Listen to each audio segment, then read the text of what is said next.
इस चर्चा में स्वागत है।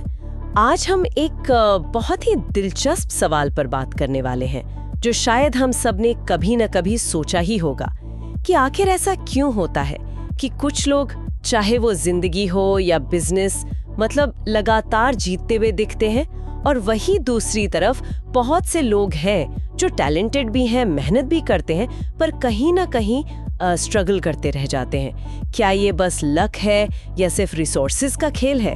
हाँ, ये सवाल तो मन में आता ही है। बिल्कुल।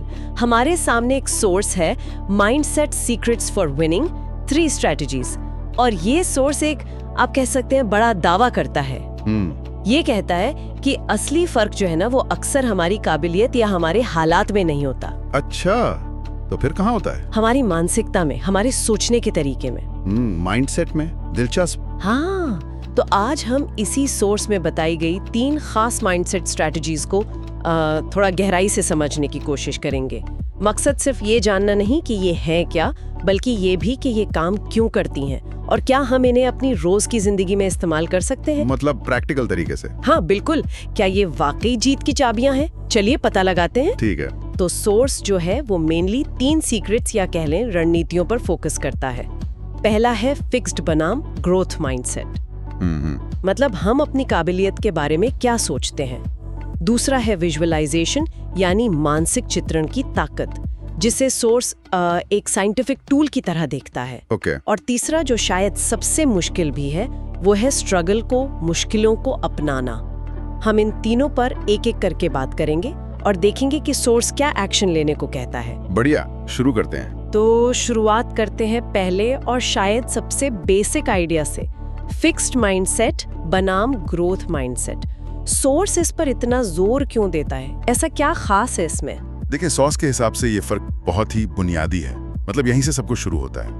ये तय करता है कि हम चैलेंजेस को, फेलियर को और सीखने की पूरी प्रक्रिया को कैसे देखते हैं। अच्छा। फिक्स माइंडसेट, जैसा नाम से ही पता चल रहा है, ये मानना है कि हमारी बुद्धि, हमारी प्रतिभा, हमारी काबिलियत, ये सब जन्म से फिक्स्ड है, पत्थर की लकीर, कि बदला नहीं जा सकता। हाँ, कि बदला नहीं जा सकता। और इसका नतीजा क्या होता है? जब ऐसे लोग फेल होते हैं तो वो इसे अपनी कमी का सबूत मानते हैं। उन्हें लगता है, देखा, मैं इस लायक ही नहीं हूं। इसलिए वो अक्सर ऐसी चीजों से बचते हैं जिनमें फेल होने का रिस्क हो। हाँ, क्योंकि फेलियर उनकी पहचान पर सवाल उठाता है। बिल्कुल। नई चुनौतियां उन्हें डराती हैं, और कोई आलोचना कर दे तो वो पर्सनल अटैक जैसा लगता है। सोर्स कुछ आम उदाहरण भी देता है, जैसे कोई मान लेता है, मुझसे बिजनेस तो कभी नहीं हो पाएगा, या मैं क्रिएटिव नहीं हूं, या फिर गणित तो मेरे बस की बात ही नहीं। कि तो लिमिट्स खुद ही बना ली। हाँ, ये सीमाएं वो खुद ही अपने चारों ओर खींच लेते हैं। ये तो काफी निराशाजनक सोच लगती है। तो फिर ग्रोथ माइंडसेट इसका जवाब कैसे है? ग्रोथ माइंडसेट इसके ठीक उलट है।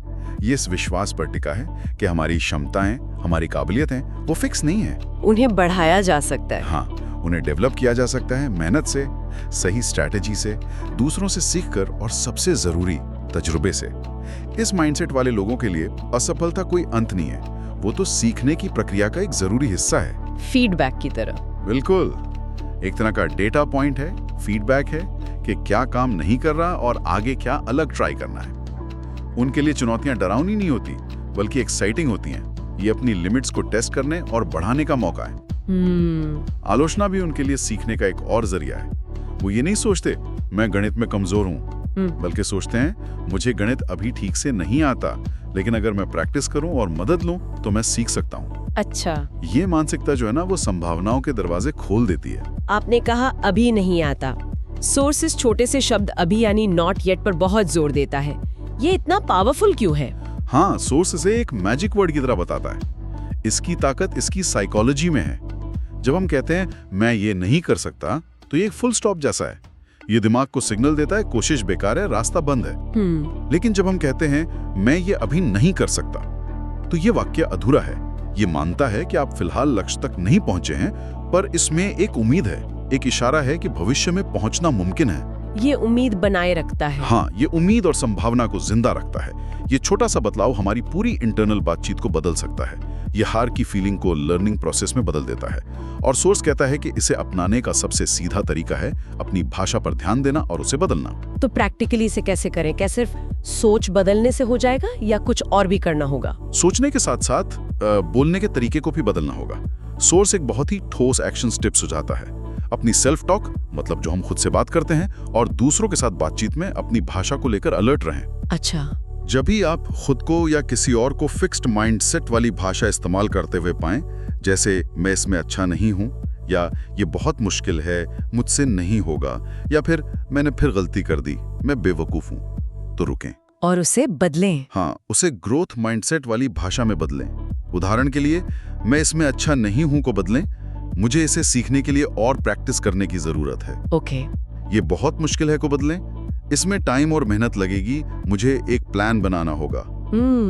मैं बेवकूफ हूं को बदलें, मैंने इस अनुभव से क्या सीखा, अगली बार में क्या अलग कर सकता हूं। मतलब फोकस गलती से हटाकर सीख पर लाना। बिल्कुल। सोर्स का दावा है कि लगातार ऐसा करने से हम धीरे धीरे अपने दिमाग के जो न्यूरल पाथवेज हैं उन्हें रीवायर करना शुरू कर देते हैं। हम सचमुच अपने दिमाग को ज्यादा फ्लेक्सिबल, ज्यादा सीखने को तैयार और चुनौतियों का सामना करने के लिए मजबूत बना सकते हैं। ये पहला और सबसे जरूरी कदम है विनिंग माइंडसेट की तरफ। ये वाकई में एक नया नजरिया है कि हम अपनी भाषा से अपने दिमाग को ट्रेन कर सकते हैं। तो ये हुआ पहला सीक्रेट, ग्रोथ माइंडसेट अपनाना, खासकर अभी नहीं की शक्ति और भाषा के बदलाव से। हाँ। अब अगर हमने अपने दिमाग को संभावनाओं के लिए खोल दिया है, तो सोर्स हमें अगला कदम क्या सुझाता है? यहाँ विजुअलाइजेशन की बात आती है। इसे अक्सर लोग थोड़ा क्या कहते हैं, रहस्यमयी या शायद अंधविश्वासी भी मानते हैं। हाँ, मानते हैं। लेकिन सोर्स इसे साइंटिफिक नजरिए से देखता है। बिल्कुल, और यही बात इसे खास बनाती है। सोर्स इसे कोई जादू टोना या सिर्फ अच्छा सोचो अच्छा होगा वाली बात नहीं मानता। इसे एक कॉग्निटिव टूल, एक मेंटल ट्रेनिंग टेक्निक के रूप में पेश किया गया है। अच्छा। सोर्स बताता है कि टॉप परफॉर्मर्स, खासकर एथलीट्स, वो दशकों से इसका इस्तेमाल कर रहे हैं। वो सिर्फ जीतने की उम्मीद नहीं करते, वो मैच से पहले, रेस से पहले अपने दिमाग में पूरी जीत को बार बार जीतते हैं। वो कैसे? मतलब सिर्फ सोचते हैं? नहीं, सिर्फ सोचते नहीं, वो खुद को परफेक्ट शॉट लगाते हुए, फिनिश लाइन पार करते हुए या पोडियम पे खड़े हुए देखते हैं। लेकिन सिर्फ देखते नहीं, वो उस जीत से जुड़ी हर फीलिंग को महसूस करते हैं। क्राउड का शोर, अपनी बॉडी में एड्रेनलिन रश, जीत की खुशी, वो संतुष्टि। ओह, मतलब पूरा अनुभव। हाँ, एक मल्टी सेंसरी अनुभव होता है उनके दिमाग में। सोर्स कहता है कि ये सिर्फ पॉजिटिव थिंकिंग नहीं है, ये एक तरह की मेंटल रिहर्सल है। मेंटल रिहर्सल, ये टर्म इंटरेस्टिंग है। तो क्या हम जैसे आम लोग भी इसे अपने गोल्स के लिए इस्तेमाल कर सकते हैं? और अगर हाँ, तो कैसे? सोर्स क्या तरीका बताता है? हाँ, सोर्स का कहना है कि ये तकनीक किसी के लिए भी उतनी ही पावरफुल हो सकती है। चाहे लक्ष्य स्पोर्ट्स में जीतना हो, बिजनेस डील क्लोज करना हो, एग्जाम में अच्छा करना हो, या यहाँ तक कि अपना कॉन्फिडेंस बढ़ाना हो, तरीका भी काफी सीधा बताया गया है। रोजाना 5 से 10 मिनट का समय निकालें। ओके। शांत जगह पर बैठें, आंखें बंद करें और अपने लक्ष्य को हासिल करते हुए खुद की कल्पना करें। जरूरी बात यह है कि इसे जितना हो सके उतना रियल और डिटेल्ड बनाएं। सिर्फ सफलता की धुंधली तस्वीर न देखें। देखें कि आप कहाँ हैं, आपके आसपास कौन है, आप क्या कर रहे हैं, क्या कह रहे हैं, और सबसे जरूरी, उस सफलता से जुड़ी फीलिंग्स को महसूस करें। वो गर्व, उत्साह, शांति, आत्मविश्वास। जैसे अगर आपका लक्ष्य एक सफल प्रेजेंटेशन देना है, तो खुद को कॉन्फिडेंस से बोलते हुए, ऑडियंस को पॉजिटिव रिएक्शन देते हुए और बाद में तारीफें सुनते हुए इमेजिन करें। उस कॉन्फिडेंस और संतुष्टि को महसूस करें। लेकिन ये सब अच्छा महसूस करने से ज्यादा कैसे है? ये असल में काम कैसे करता है? क्या हमारा दिमाग कल्पना और असलियत में फर्क नहीं कर पाता? स्रोत इसके पीछे 2 मुख्य साइंटिफिक कारण बताता है। पहला, ये हमारे सबकॉन्शियस माइंड यानी अवचेतन मन को प्रोग्राम करता है। अच्छा, कैसे? हमारा अवचेतन मन तर्क नहीं करता, वो दोहराव और भावनाओं से सीखता है। जब हम बार बार सफलता का मानसिक अनुभव करते हैं, खासकर उससे जुड़ी गहरी फीलिंग्स के साथ, तो अवचेतन मन उसे एक जानी पहचानी, हासिल करने लायक रियलिटी के रूप में स्वीकार करने लगता है। ये एक तरह का सक्सेस पैटर्न बनाता है। इंटरेस्टिंग। और दूसरा कारण? दूसरा, ये हमारे कॉन्शियस माइंड और हमारी धारणा को प्रभावित करता है। देखिए, जब हमारे दिमाग में सफलता की एक क्लियर तस्वीर होती है तो हमारा रेटिकुलर एक्टिवेटिंग सिस्टम RAS वो क्या है? ये दिमाग का वो हिस्सा है जो जानकारी को फिल्टर करता है। तो ये RAS उन मौकों, लोगों और रिसोर्सेज के प्रति ज्यादा सेंसिटिव हो जाता है जो हमें उस लक्ष्य तक पहुंचने में मदद कर सकते हैं। हम उन चीजों को नोटिस करने लगते हैं जिन्हें हम शायद पहले अनदेखा कर देते। ये एक तरह से हमारे दिमाग को लक्ष्य की ओर फोकस और डायरेक्ट करता है। अच्छा, तो ये सिर्फ अच्छा महसूस करना नहीं है? नहीं, बिल्कुल नहीं। ये एक्टिवली अपने दिमाग को सफलता के लिए तैयार करना है। तो ये है दूसरा सीक्रेट, विजुअलाइजेशन, एक मेंटल रिहर्सल जो अवचेतन को प्रोग्राम करती है और चेतन मन को अवसरों के प्रति सजग बनाती है। हाँ, ग्रोथ माइंडसेट हमें विश्वास दिलाता है कि हम काबिल हैं और विजुअलाइजेशन हमें उस काबिलियत को हकीकत बनाने का एक मानसिक रोड मैप देता है। लेकिन सोर्स कहता है कि एक तीसरा और शायद सबसे ज्यादा अनदेखा किया जाने वाला सीक्रेट भी है। ये वो हिस्सा है जहां ज्यादातर लोग हार मान लेते हैं। ये है संघर्ष को, मुश्किलों को गले लगाना। ये तो सुनने में ही मुश्किल लगता है। हाँ, और शायद इसलिए ये इतना जरूरी है। सोर्स का तर्क है कि हम अक्सर सफलता की चमचमाती कहानियां सुनते हैं। हाँ, बिल्कुल। लेकिन उस चमक के पीछे का जो संघर्ष है, जो असफलताएं हैं, जो अनगिनत घंटों की मेहनत है, उसे हम नजरअंदाज कर देते हैं। हम मान लेते हैं कि सफल लोगों के लिए सब कुछ आसान रहा होगा, लेकिन सोर्स कहता है कि सच्चाई इसके बिल्कुल उलट है। अच्छा। जीत का रास्ता कभी भी सीधा या आरामदायक नहीं होता। ये जरूरी तौर पर बाधाओं, निराशाओं, असफलताओं और तकलीफों से भरा होता है। तो फिर जीतने वाले अलग क्या करते हैं? सोर्स के मुताबिक जीतने वाले और संघर्ष करने वालों के बीच एक बड़ा साइकोलॉजिकल फर्क ये होता है कि जीतने वाले इन मुश्किलों को रास्ते का रोड़ा नहीं मानते, बल्कि वो इसे मंजिल तक पहुंचने की कीमत, प्राइस ऑफ एडमिशन मानते हैं। कीमत मतलब वो समझते हैं कि ग्रोथ और मजबूती हमेशा कंफर्ट जोन के बाहर ही मिलती है। वो तकलीफ से भागते नहीं, उसे विकास का एक संकेत मानते हैं। सोर्स ने इसे समझाने के लिए जिम का उदाहरण दिया था जो मुझे काफी सटीक लगा था। हाँ, वो एक बेहतरीन मिसाल है। जब आप वजन उठाते हैं तो आपकी मसल्स में माइक्रो टीयर होते हैं, मतलब सूक्ष्म टूट फूट होती है, दर्द होता है, तकलीफ होती है, आप थक जाते हैं। हाँ। लेकिन यही प्रक्रिया टूटना और फिर मरम्मत होना मसल्स को पहले से ज्यादा मजबूत बनाती है। अगर दर्द के डर से वजन उठाना ही छोड़ दें तो मसल्स कभी डेवलप नहीं होंगी। सही बात है। सोर्स कहता है कि ठीक इसी तरह जिंदगी और बिजनेस में चुनौतियां, असफलताएं और मुश्किलें हमारे मेंटल और इमोशनल मसल्स को तोड़ने का काम करती हैं। हाँ। अगर हम इस प्रक्रिया से गुजरें, दर्द सहें और फिर सीख लेकर उठ खड़े हों तो हम पहले से ज्यादा रेजिलिएंट यानी लचीले, ज्यादा समझदार और ज्यादा मजबूत बनते हैं। हर मुश्किल हमें कुछ सिखाकर जाती है अगर हम सीखने को तैयार हों। संघर्ष ही है जो चरित्र और क्षमता बनाता है। ये बात तो समझ में आती है, लेकिन इसे प्रैक्टिकली कैसे करें? जब चीजें मुश्किल होती हैं तो नेचुरल रिएक्शन तो निराशा, गुस्सा या हार मानने का होता है। हाँ, होता है। तो इस नेचुरल रिएक्शन को कैसे बदलें? सोर्स क्या सुझाव देता है? सोर्स सिर्फ ये नहीं कहता कि मजबूत बनो, वो एक बहुत ही प्रैक्टिकल टूल सुझाता है, एक लेसन्स लर्न्ड जर्नल, यानी सीखे गए सबक की डायरी बनाना। लेसन्स लर्न्ड जर्नल, ये क्या है? इसका आइडिया सिंपल है। जब भी आपके साथ कुछ गलत हो, कोई प्लान फेल हो, कोई बड़ी चुनौती आए या आप किसी काम में असफल हो, तो उस अनुभव के बारे में अपनी डायरी में लिखें। लेकिन सिर्फ प्रॉब्लम के बारे में नहीं, बल्कि खास तौर पर उस अनुभव से सीखे गए कम से कम 3 सबकों के बारे में लिखें। अच्छा, तो लिखना क्या है? पूछें खुद से, 1, इस सिचुएशन में क्या हुआ, बिल्कुल फैक्ट्स।